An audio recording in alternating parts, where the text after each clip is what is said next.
አርእስተ ዜና ከ20 ዓመት በኋላ ማሻሻያ የተደረገበት የኢትዮጵያ አቪዬሽን ሴኩሪቲ አዋጅ ጸድቋል። የሕዝብ ተወካዮች ምክር ቤት ዛሬ ባካሄደው መደበኛ ስብሰባ በሁለት ተቃውሞና በሁለት ድምፅ ተአቅቦ በአብላጫ ድምፅ የማሻሻያ አዋጁን አጽድቋል። በቀዳሚነት እናጋራቸዋለን። የኢትዮጵያ አየር መንገድ ግሩፕ 6 ቦይንግ 787 ድሪም ላይነር ዘመናዊ አውሮፕላኖችን ለመግዛት የሚያስችለውን ስምምነት ከቦይንግ ኩባንያ ጋር ተፈራርሟል።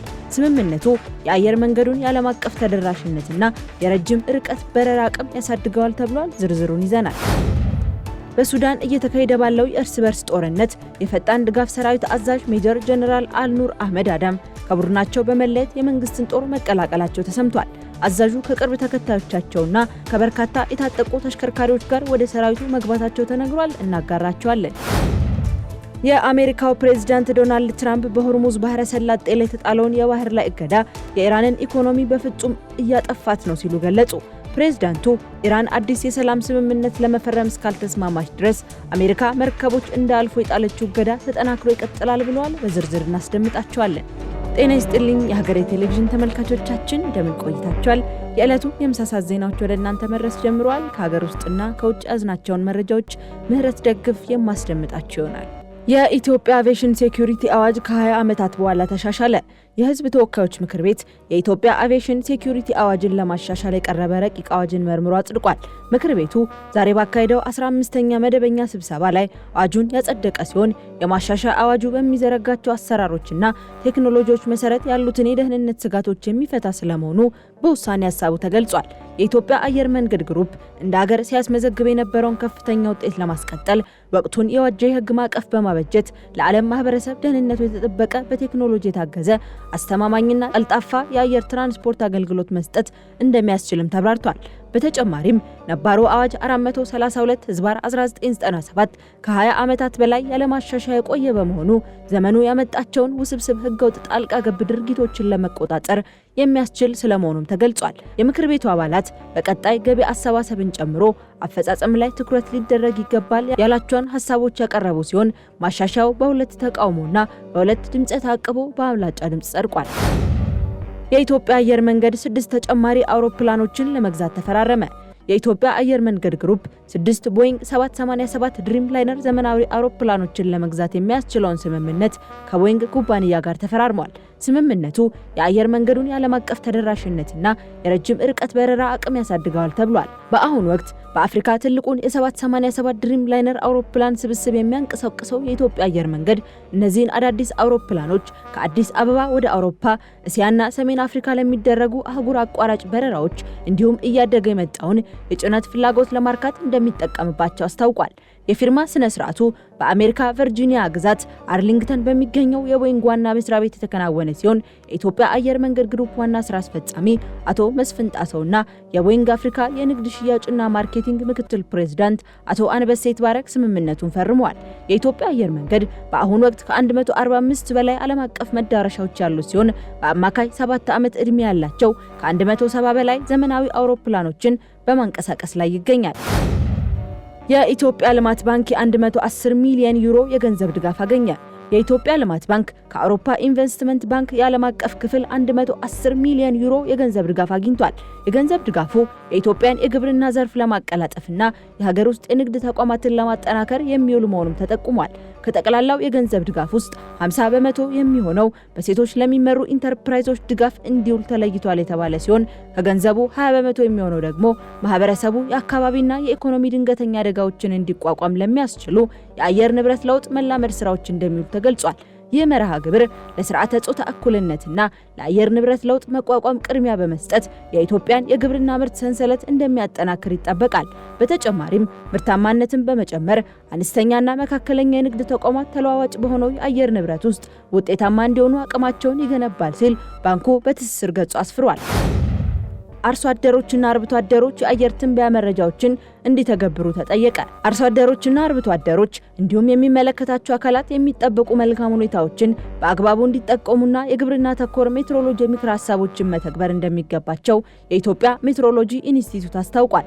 ኢንስቲትዩቱ በቀጣዮቹ ቀናት የሚኖረውን የአየር ሁኔታ ይፋ ባደረገበት ወቅት ይህንን ያለ ሲሆን በሚቀጥሉት 10 ቀናት የበልግ ዝናብ ተጠቃሚ በሆኑ የሀገሪቱ አካባቢዎች ላይ የዝናብ ቀጣይነት እንደሚኖረው ገልጿል። በተጨማሪም ከሜትሮሎጂ ክስተቶች ጋር ተያይዞ ወቅታዊ ዝናብ ቀስ በቀስ ወደ ምዕራብ አጋማሽ የሀገሪቱ ክፍሎች እየተስፋፋ ይሄዳልም ብሏል። በዚህም በደቡብ ምዕራብ ምስራቅ እንዲሁም በስምጥ ሸለቆ አካባቢዎች የተሻለ ገጽታ ይኖራቸዋል ተብሏል። በመሆኑም በበልግ አብቃይ አካባቢዎች በርካታ ቦታዎችን የሚሸፍን ከቀላል እስከ መካከለኛ መጠን ያለው ዝናብ እንደሚያገኙም ገልጿል። በተጨማሪም በውሃ አካላትና በአካባቢ አየር ውስጥ ከሚጠናከሩት የሜትሮሎጂ ገጽታዎች በመነሳት በደቡብና ደቡብ ምዕራብ የሀገሪቱ አካባቢዎች ከባድ መጠን ያለው ዝናብ እንደሚያገኙ አሃዛዊ የትንበያ መረጃዎች ይጠቁማሉ ብሏል። ከሀገር ውጪ ወደ ያዝናቸው መረጃዎቻችን አለፍን። የሱዳን ፈጥኖ ደራሽ ኃይል አዛዥ ሜጀር ጀነራል ኑር አህመድ የመንግስትን ጦር ተቀላቀሉ። በሱዳን እየተካሄደ ባለው የእርስ በርስ ጦርነት ውስጥ ከፍተኛ ተጽዕኖ የነበራቸው የፈጣን ድጋፍ ሰራዊት አዛዥ ሜጀር ጀነራል አልኑር አህመድ አዳም ከቡድናቸው በመለየት ከመንግስት ጦር ጋር መቀላቀላቸው ተሰምቷል። አልቁባ በመባል የሚታወቁት አዛዡ ከቅርብ ተከታዮቻቸውና ከበርካታ የታጠቁ ተሽከርካሪዎች ጋር ወደ ሰራዊቱ መግባታቸው ለፈጥኖ ደራሽ ቡድኑ ትልቅ ኪሳራ መሆኑ ተነግሯል።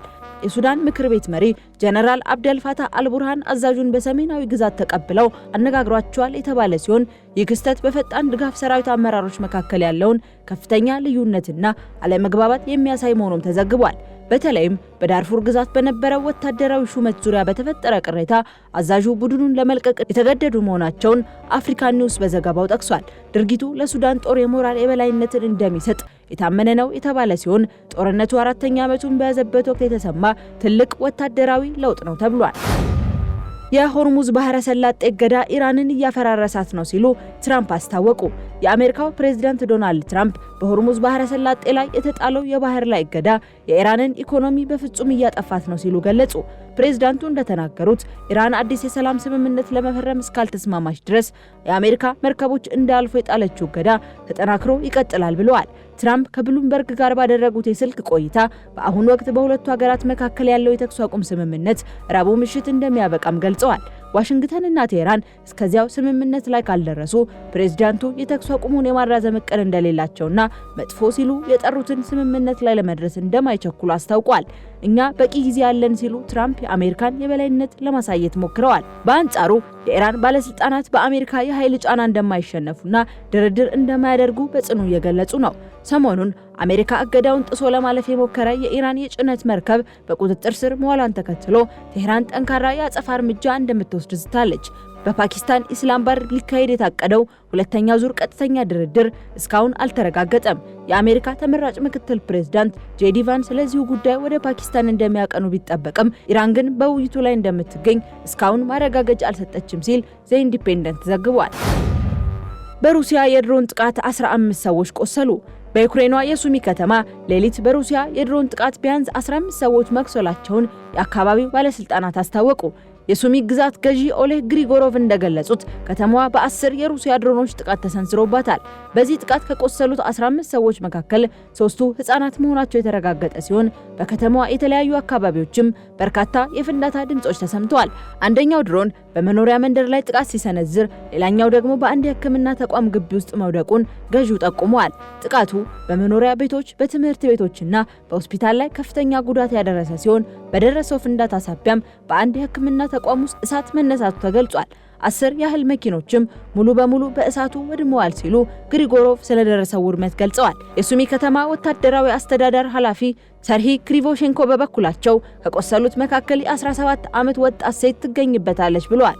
እርሷን ጨምሮ 2 ወንዶች የደረሰባቸው ጉዳት ከባድ በመሆኑም ለሕክምና ወደ ሆስፒታል መወሰዳቸው ተመላክቷል። ወደ 250 ሺህ የሚጠጋ ህዝብ የሚኖርባት ሱሚ ከተማ በተደጋጋሚ የከባድ መሳሪያና የአየር ጥቃቶች ኢላማ ስትሆን ቆይታለች። ይሁን እንጂ ከተማዋ እስካሁን ድረስ በሩሲያ ኃይሎች ሙሉ በሙሉ ቁጥጥር ስር አለመውደቋ ይታወሳል። ይህ የድሮን ጥቃት ሩሲያ በዩክሬን ሲቪል መሰረተ ልማቶች ላይ እያደረሰች ያለውን ጥቃት ቀጥላበት መሆኑን የሚያሳይ ሲሆን በከተማዋ የነፍስ አድንና የፍርስራሽ ማስወገድ ስራዎች ተጠናክረው መቀጠላቸው ታውቋል። ተመልካቾቻችን ለሰዓቱ ያዝናቸው መረጃዎች እነዚህን ይመስሉ ነበር። ከቀሪ የጣቢያው ፕሮግራሞች ጋር መልካም ቆይታ